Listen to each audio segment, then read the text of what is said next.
Hola, ¿cómo están? Les doy la bienvenida a esta edición especial de fin de semana de Conexión Global con las noticias más importantes de estos últimos 7 días.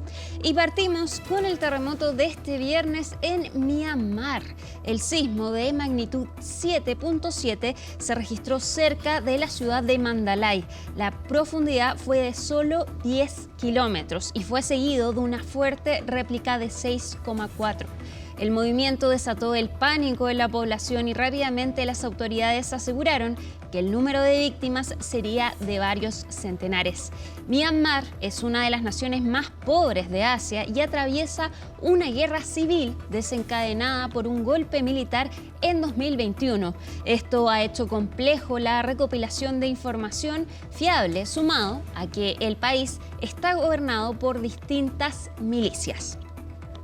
Y quizás una de las imágenes más impresionantes es el derrumbe de este edificio en Bangkok, Tailandia. Se trata de un rascacielos que al parecer cayó por un fallo en sus columnas inferiores. Al momento del derrumbe había 320 trabajadores en el lugar.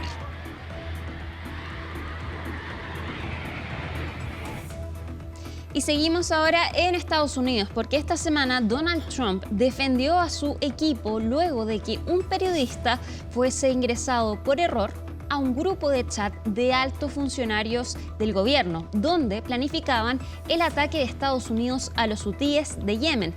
El mandatario dijo que se abrirá una investigación para esclarecer los hechos. Los detalles los vemos en la nota de Laura Soto.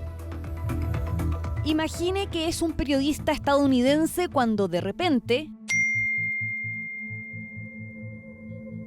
lo invitan a formar parte de un grupo en la aplicación de mensajería Signal. Cuando ingresa, se da cuenta que funcionarios de alto rango de la Casa Blanca están en el grupo y organizan un ataque aéreo. Eso fue lo que le pasó este mes a Jeffrey Goldberg, editor en jefe de la revista The Atlantic. En un comienzo pensó que era una trampa. I didn't know what it was or who it was, but what I did know was that the obvious answer was that this is a real conversation of the national security leadership of the United States. Seemed improbable to me because why would they do it on Signal? Pero sus dudas sobre la veracidad del grupo se disiparon el 15 de marzo pasado.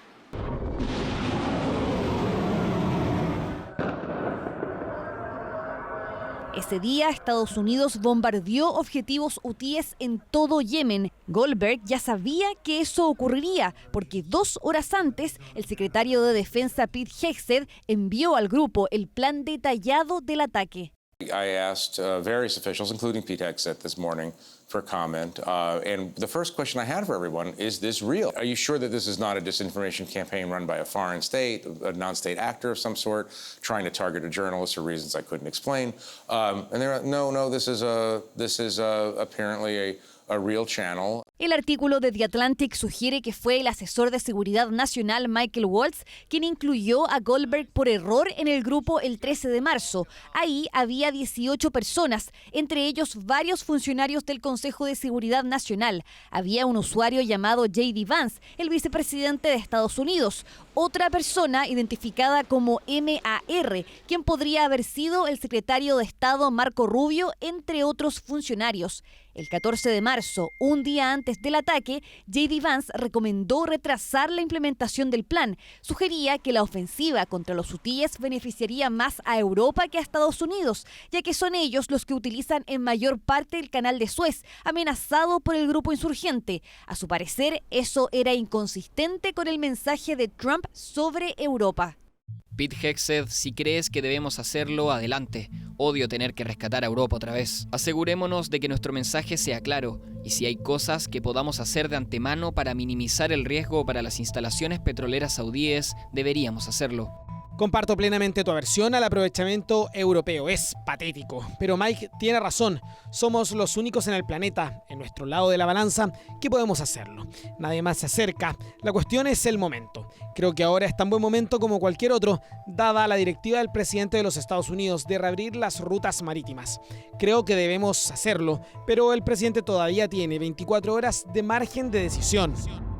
A las 11:44 de la mañana del día siguiente, el secretario de Defensa envió los detalles operativos del ataque, información que The Atlantic decidió no publicar por temas de seguridad militar y de inteligencia. 2 horas después, la misión se concretó, dejando más de 50 muertos. Este martes, la directora de Inteligencia Nacional, Tulsi Gabbard, y el director de la CIA, John Ratcliffe, ambos participantes del chat, tuvieron que testificar ante el Comité Selecto de Inteligencia del Senado. Esto es una vergüenza. Esto es totalmente poco profesional. No ha habido ninguna disculpa. No se ha reconocido la gravedad de este error. La Casa Blanca le ha bajado el perfil a este escándalo y ha cuestionado el profesionalismo del periodista involucrado. Aún así, Trump anunció una investigación, aunque sigue creyendo que Mike Waltz no debería disculparse. But I always say you have to learn from every experience. I think it was very unfair the way they attacked Michael. He's a good person. The person that was on just happens to be a sleazebag, so maybe that's just coincidence, I don't know. El presidente estadounidense negó que se hubiese compartido información clasificada en el grupo. No es extraño que funcionarios gubernamentales se comuniquen por la aplicación Signal. Lo cuestionable es el tipo de información delicada que en este caso se compartió.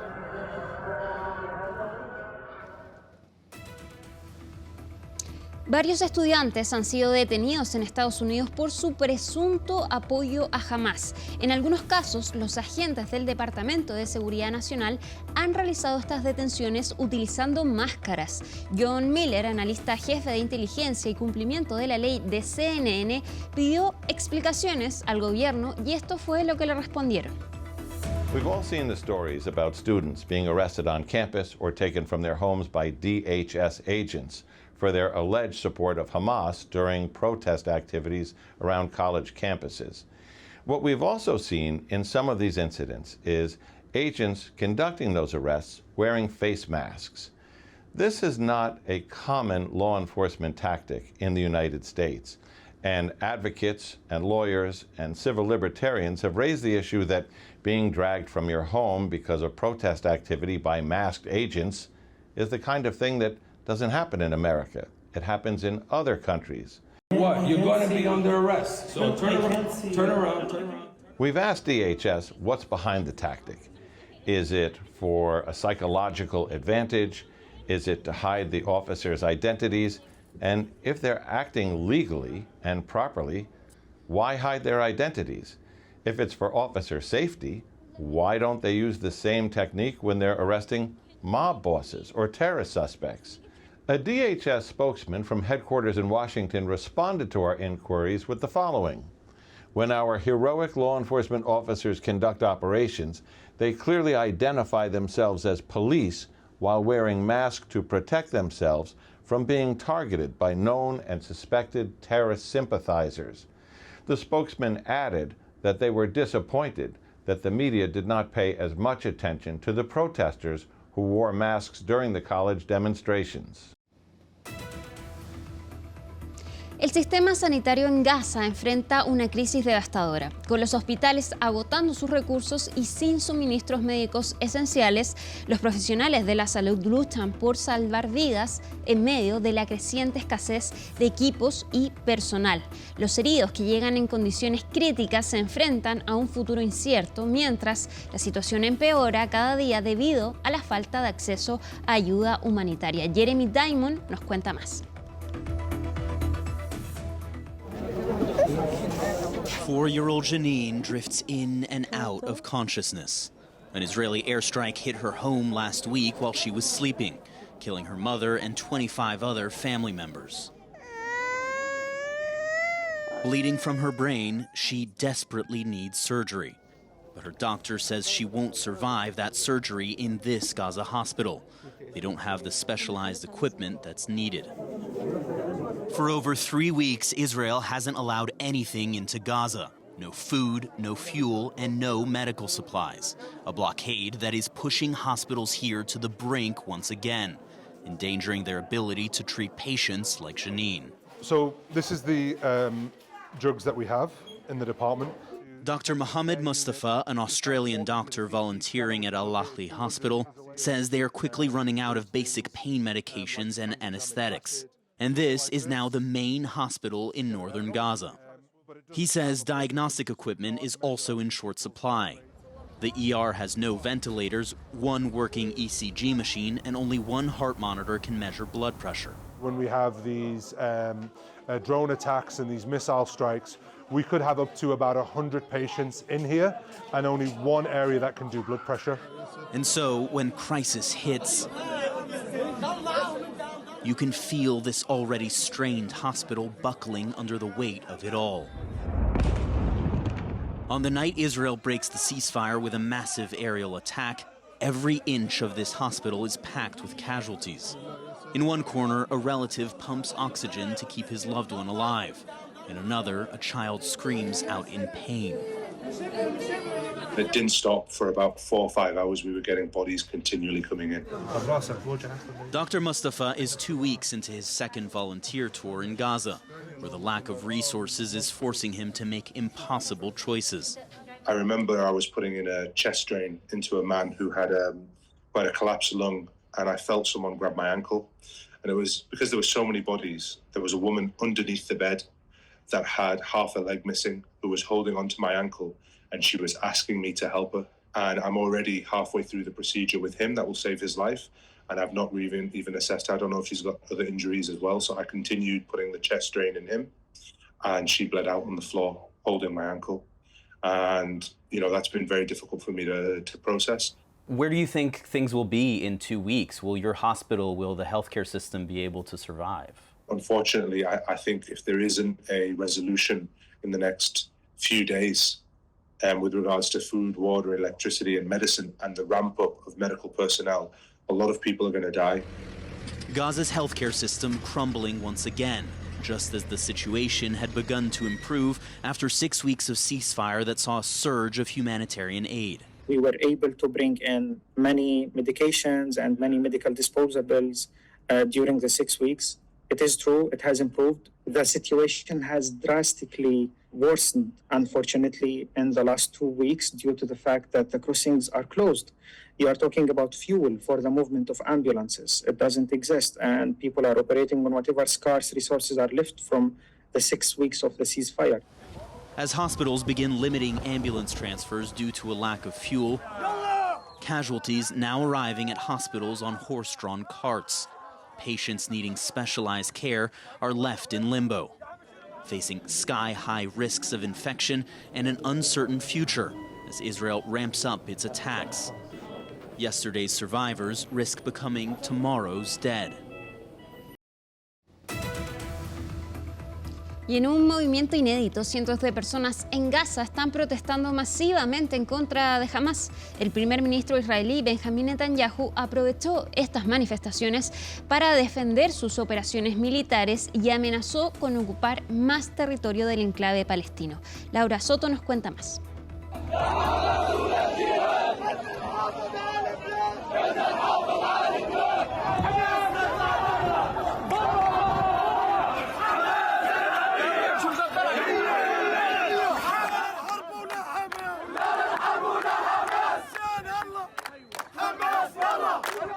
Escenas como estas son inéditas en un año y medio de guerra en Gaza. Es la primera vez que se registran protestas así de masivas contra el régimen de Hamás al interior del enclave palestino.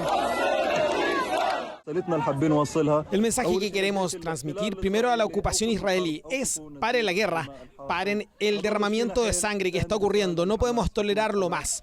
El segundo mensaje es para Hamás. El gobierno de Hamás, hermanos, ya hemos tenido bastante, lo juro por Dios, estamos cansados, no hay nada. Las movilizaciones estallaron este martes en Beit Lahia, ubicada al norte de Gaza. Ahí la frustración de la población alcanzó un nuevo nivel, cuando un día antes los residentes de la ciudad se vieron nuevamente afectados por órdenes de evacuación emitidas por Tel Aviv. Esto en respuesta al ataque con misiles que la Yihad Islámica Palestina lanzó contra Israel desde esa zona. Si hace ya 18 años Hamás se hizo por la fuerza con el control de Gaza, Desde entonces, las protestas en contra de este movimiento han sido generalmente muy limitadas. Ha existido un temor enorme. Ahora, estas protestas que son totalmente inusuales es que se van extendiendo. A la ira pública se suman los más de 50.000 muertos que ya deja esta guerra en Gaza, además del bloqueo israelí al ingreso de ayuda humanitaria para presionar a Hamás a liberar a los rehenes. Netanyahu habló ante el Parlamento israelí este miércoles y se refirió por primera vez a las protestas que se desarrollan en Gaza. Usó las movilizaciones para defender que su política está funcionando. El primer ministro israelí fue interrumpido en varias ocasiones por miembros de la oposición. Uno de ellos incluso fue retirado de la sala tras llamarlo incitador. La lucha en Gaza continúa. Cuanto más insista Hamás en su negativa a liberar a nuestros rehenes, más enérgica será la represión que ejerceremos. Y les digo, miembros de la Knesset y también a Hamás, esto incluye la toma de territorio y otras cosas que no voy a especificar aquí. Netanyahu enfrenta sus propias protestas en casa. Miles de personas se manifestaron frente a la sede del Parlamento en Jerusalén para exigir nuevas elecciones y el regreso de los rehenes, sobre quienes se desconoce cuál será su destino, ahora que el gobierno israelí sigue empecinado en llevar adelante sus operaciones militares en Gaza. Residentes de Gaza, las fuerzas de defensa de Israel pronto operarán con fuerza en otras zonas de Gaza y se les exigirá que evacúen las zonas de combate para su propia protección. Los planes ya están preparados y aprobados. Hamás está poniendo en peligro sus vidas y les hará perder sus hogares y cada vez más territorio que será anexado al sistema de defensa israelí. Hamás ha advertido a Israel que si siguen intentando recuperar a los rehenes por la fuerza, estos terminarán siendo devueltos en ataúdes.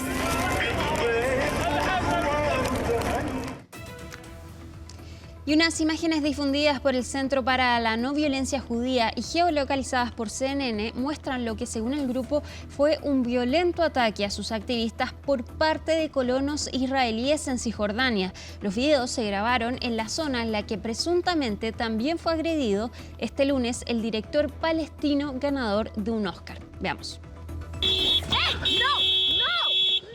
Jewish peace activists say these pictures show the moment they were attacked by Israeli settlers in the occupied West Bank. CNN has geolocated the videos, which were captured in the area where Oscar-winning director Hamdan Balal was assaulted on Monday, according to colleagues and eyewitnesses. Balal's Palestinian co-director, Bassel Adra, tells CNN Balal had called him in distress on Monday, after which he went to visit Balal's home. When he arrived, Adra says he saw Balal and at least one other person being taken away by Israeli soldiers. According to Adra, a group of Israeli settlers, some of whom were throwing stones, had gathered outside Balal's home, as well as Israeli soldiers, who he says were firing at anyone who tried to get close. The Israeli military described the scene as a violent confrontation between Palestinians and Israelis who were throwing rocks at each other. It said the fight broke out after several, quote, terrorists hurled rocks at Israeli citizens, damaging their vehicles. 3 Palestinians and an Israeli were taken in for questioning. Yuval Abraham, an Israeli co-director of the film, who did not witness the incident, said Balal sustained injuries to his head and abdomen.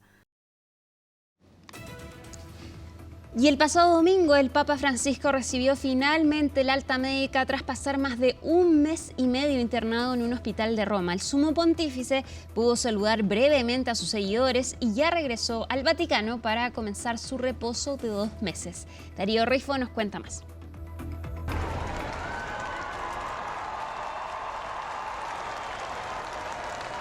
Tras más de 6 semanas hospitalizado, el Papa finalmente apareció frente a sus fieles.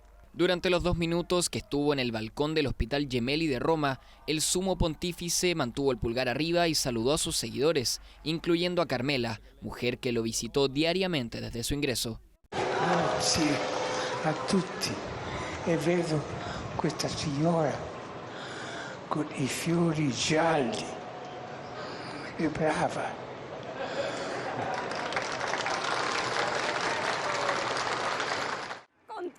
Estoy feliz, alegre, no sé, mi corazón estallaba. No pensé que me sentiría así. Estaba un poco más delgado, solo un poquito. Podía ver todo el sufrimiento que llevaba dentro. Sus seguidores lo visitaron constantemente a las afueras del hospital a la espera de buenas noticias, hasta que finalmente se anunció que sería dado de alta el pasado domingo. Aún recuperado, su dificultad para respirar y su estado físico alarmaron a sus fieles. Vi un sufrimiento bastante evidente y por unos segundos me recordó un poco a cuando Juan Pablo II salió de la ventana con dificultades para hablar. Me impresionó un poco, pero digamos que le deseo una pronta recuperación y que esté tan animado como antes. Durante su hospitalización, el Papa Francisco se enfrentó a un complejo cuadro de neumonía en sus 2 pulmones que lo mantuvo en estado crítico por buena parte de su estancia. El tratamiento tuvo efecto, logrando una lenta pero progresiva mejora que le permitió volver al Vaticano. El estado clínico del Santo Padre atravesó 2 episodios muy críticos que pusieron en peligro su vida. Las terapias farmacológicas, la administración de oxígeno de alto flujo y la ventilación mecánica no invasiva propiciaron una mejoría lenta pero constante, lo que le ayudó a recuperarse. El Santo Padre nunca fue intubado, siempre permaneció alerta, orientado y presente. El Santo Padre dagli episodi più critici. Desde Argentina, su país de nacimiento, han seguido atentamente el progreso de su delicado estado de salud. Tras conocer que dejaría el hospital, los fieles católicos se reunieron para celebrar el alta médica del Sumo Pontífice.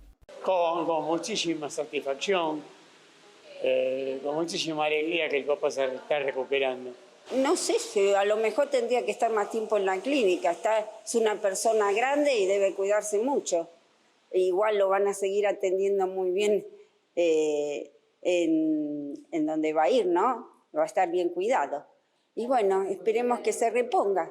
El Papa ya está de vuelta en el Vaticano y si bien se apronta a mantenerse 2 meses en reposo en poco contacto con sus seguidores, su alta médica es un alivio para la Iglesia Católica y sus seguidores en todo el mundo. Y casi 2 semanas después de su estreno, muchos siguen hablando de la nueva serie Adolescencia. Si bien sus logros técnicos o el desempeño de su joven estrella en el papel de un supuesto asesino son los temas más discutidos, hay uno en particular que preocupa al público. Uno de los creadores y actor de esta serie habló de ello con CNN. Así como esta serie de solo 4 capítulos nos tomó a todos por sorpresa, Stephen Graham, su co-creador y co-guionista junto al dramaturgo Jack Thorne, tampoco puede creer el debate que la misma ha despertado. It's set in a little town up north in England, so we made it with love, honesty, integrity and respect. And what seems to have happened, it's kind of like a stone. And you throw the stone into a pond and this ripple effect has been huge, really, do you know what I mean? But we never meant it to have this impact. We just wanted to tell a truthful and honest story. Adolescencia tuvo su origen en hechos reales. 2 noticias sobre 2 asesinatos por parte de hombres jóvenes contra 2 chicas ocurridos en lugares opuestos de Inglaterra hicieron que Graham reflexionara sobre un tema que considera recurrente en su país. What I thought we could look at, is maybe we're all slightly accountable in some way, shape or form, do you know what I mean? And we look at it and we analyze it from a different perspective. So maybe it's down to parenting, maybe it's down to, the school system, the government, the community, and the social structure which the child's raised. But on top of that, when me and you were kids, we didn't have the internet, but now the internet is a huge influence on our children.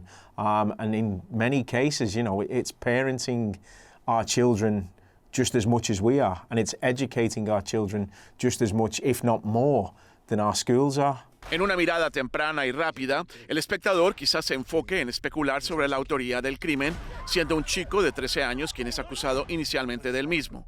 Pero son las razones para un acto tan deleznable lo que sus creadores, en definitiva, querían destacar. En Internet, como indicó Graham en entrevista a CNN, estarían muchas respuestas. And that's where Charlotte, Jack's assistant, she found that whole kind of incel culture and the manosphere, because I had no idea about any of that. Términos que nacen en un submundo cibernético donde las mentes más jóvenes se exponen a la distorsión de temas como la masculinidad y las relaciones con el otro, en este caso escolares y con el sexo opuesto. My wife said what she feels our program has achieved as for parents to be able to open that bedroom door now and talk to their children, be they male or female, and ask them what's going on. Let's just, look, you know yourself, when you go to a restaurant sometimes, and no disrespect, I understand it, but kids are sat there talk to each other, ask each other what's going on. That's the only way we can understand what's happening. Adolescence is such a difficult age. Your brain's forming, your chemicals are all over the place. You're learning about yourself. You're trying to construct this character that's going to take you into the future. So let's talk. Let's open the bridges of communication with each other. That's all we're trying to do. Si bien Adolescencia tiene todas las condiciones artísticas y técnicas para llegar lejos en la próxima temporada de premiaciones, es su temática, la problemática que expone, lo que la hace verdaderamente trascendental y urgente. Juan Carlos Arciniegas, CNN, Hollywood. Llegamos al final de Conexión Global fin de semana. Muchas gracias por acompañarnos y que tengan una buena semana. Buenas noches, chao.